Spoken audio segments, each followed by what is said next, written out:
ঠিক কেমনভাবে এইসব বড় বড় গোলপিস মাছের বাচ্চা তোলা হয় সেইটাই দেখাবো আজকের এই ভিডিওর মাধ্যমে। তো বন্ধুরা, আজকের গোলপিস মাছের বাচ্চা তুলবো বলে আমি চলে এসেছি প্রথমে আমার গগনগোলের টুইন কাকুর বাড়িতে। কাকুর বাড়িতে ঢুকে তোমরা দেখে নাও কাকুর এই বাড়ি। আমরা আজ কাকুর চৌবাচ্চাতেই এই মাছের বাচ্চাটা তুলবো। তো প্রথমে কাকুর বাড়ি টপকে আমি চলে এলাম এবারে পুকুর পাড়ে। পুকুর পাড়টা দেখো রোদে চারদিকে একবার ঝকমক করছে। এই পুকুরেই এই বড় বড় গোলপিস মাছগুলো আছে, যেইগুলো আমি এবার নেবে মাছগুলো তুলবো। তো প্রথমে শোলাটা আমি জলে নামিয়ে নিয়ে নেটটা রেখে দিয়ে গামলিটা পুকুরের মধ্যে ছুঁড়ে দিলাম। এবারে আমি নামবো পুকুরে। পুকুরে আমি নিয়ে পড়েছি বন্ধুরা। দেখো রোদ একা ঝকমক করছে, একা সূর্যের রোদ যে পুকুরে একটু বেশি পড়বে সেই পুকুরে মাছের গ্রোথ খুব ভালো হবে। তো এখানে গোলপিস মাছগুলো বেশ বড় বড় সাইজের আছে আর একারে পেটে ডিম ভর্তি। তো মাছগুলো আমি ধারে এনে এবারে গামলির মধ্যে তুলে নিয়েছি। এই মাছগুলোকে আমি নিয়ে যাব পুকুরের ধারে, তারপর মেল ফিমেল আলাদা করে বেছে নিয়ে তারপরে বাচ্চা তোলার জন্য চৌবাচ্চায় দেওয়া হবে। বন্ধুরা, এই মাছগুলো যে তোমরা দেখতে পাচ্ছ এগুলো সব 1.5 বছরের পুরানো। আর এই মাছটা দেখতে পাচ্ছ এটা হচ্ছে মেল। এই যে হরমোন ওদের বেরোচ্ছে এইটাই হলো মেল মাছের সংকেত। তো যাই হোক বন্ধুরা, মাছগুলো এবার আমি রেখে দেবো, তারপরে চৌবাচ্চাটা পুরোপুরিভাবে জলটা সেটিং করে নিয়ে তারপরে মাছগুলো এক এক করে ছাড়া হবে। আর এই যে কালো মাছটা দেখতে পাচ্ছ এই মাছটার নাম হলো ক্যালিগো। তো যাই হোক, মাছ কটা রেখে দিয়েছি, এবারে মাছ কটাকে একটা প্যাকেটের মধ্যে তুলতে হবে, তবে চৌবাচ্চার কাছে আমরা যেতে পারবো।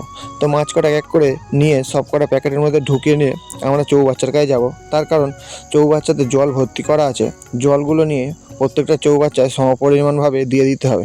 এখানে কাকু এসে একটা নেটে করে কিছু শ্যাওলা জমেছিল চৌবাচ্চার তলায়, সেগুলো তুলছে। জাস্ট একবার মাছগুলোর সাইজটা দেখুন, একদম বড় বড় মাছ, মাথায় জেল উঠে গেছে। এই মাছগুলো ডিম হলে প্রত্যেকটা মাছ ডবল টেলের মাছ হবে। ডবল টেলের মাছ হলে মাছটার দাম একটু বেশি পাওয়া যাবে। তো কাকু এখানে লেগে পড়েছে বালতি নিয়ে ওই চৌবাচ্চার দিকে এই চৌবাচ্চাটায় জল দেওয়ার জন্য। কাকুর কাছে চৌবাচ্চার জল তোলার একটা পাইপ ছিল, সেই পাইপটা আমি দুটো মুখ জলে ডুবিয়ে দিয়ে জল ভরে একটা মুখ ভালো করে চেপে অন্য একটা চৌবাচ্চায় দিয়ে দিলাম। এর মধ্যে জল যাচ্ছে কিরম দেখো।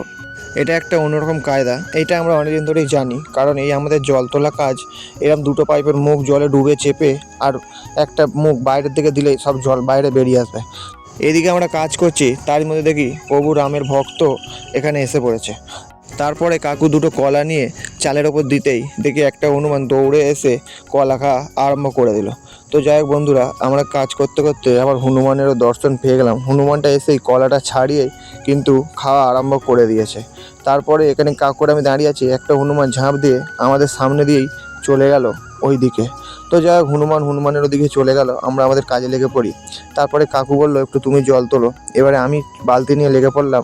যে চৌবাচ্চাটা বেশি জল আছে তার থেকে জল কমিয়ে অন্য চৌবাচ্চা দিলাম। তারপরে গামলিটা তুলে নিলাম। এবার মাছগুলোকে আমরা মেল ফিমেল বেছে বেছে প্রত্যেকটা চৌবাচ্চায় দেবো বাচ্চা তোলার জন্য। এখানে দেখো এই যে মাছগুলো দেখতে পাচ্ছ এগুলো সব ফিমেল মাছ, একদম বড় বড় সাইজ। এক করে প্রত্যেকটা মাছ আমি বেছে বেছে নিয়ে মোট 3টে চৌবাচ্চায় ভাগ করে দেবো। বন্ধুরা, এরম মাছ আমার কাছে অনেকগুলো রাখা আছে। আমি আমার বাড়িতে যখন সোলার পেটিতে মাছের বাচ্চা তুলবো তখন আপনারা দেখতে পাবেন। আমার তো আর চৌবাচ্চা নেই, তাই আমি সোলার পেটিতেই বাচ্চা তুলি। বর্তমান সময়ে শীতকাল, মাছের ঠিক সিজন তেমন নয়। যখন গরমকাল পড়বে তখন আমি আপনাদের দেখাবো যে আমি কত রকম মাছের বাচ্চা তুলতে জানি। তো যাই হোক, এক এক করে সব ফিমেল মাছগুলোকে আমি চারদিক ছেড়ে দিয়েছি। তোমরা দেখো মাছগুলো সব এবার ঘোরাঘুরি করছে। এবারে এই মাছগুলোতে ঝাঁঝি দিতে হবে, তাহলেই ওই ঝাঁঝিতে ওরা ডিম দেবে। তো এখানে মেল ফিমেল মাছ সব কটা ছেড়ে দেওয়ার পরে যে কালো মাছ কটা ছিল সেই মাছটাকে এবার ছাড়তে হবে। তার জন্য আর একটা চৌবাচ্চায় জল সেটিং করা হচ্ছে। এই চৌবাচ্চাটায় কালো মাছের বাচ্চাটা তোলা হবে। এই কালো মাছটা কালো মাছ ঠিক নয়, এটার নাম হলো ক্যালিগো গোলপিস। তো যাই হোক, জল এখানে সেটিং করা হয়ে গেছে।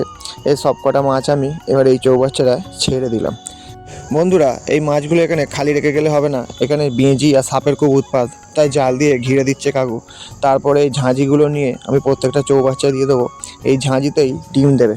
হ্যাঁ বন্ধুরা, যেটা ভালো কথা, এই ঝাঁঝিগুলো দেওয়ার মূল কারণ হলো এই মাছগুলো সারা রাত এই জলেতে থেকে এই ঝাঁঝির মধ্যে ডিম দেবে।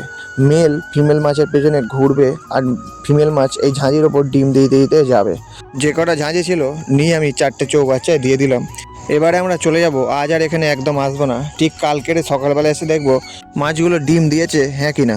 তো বন্ধুরা, আজকের ভিডিও এই পর্যন্তই। আবার দেখা হচ্ছে আগামীকাল গোলপিস মাছে ডিম দেয় হ্যাঁ কি না।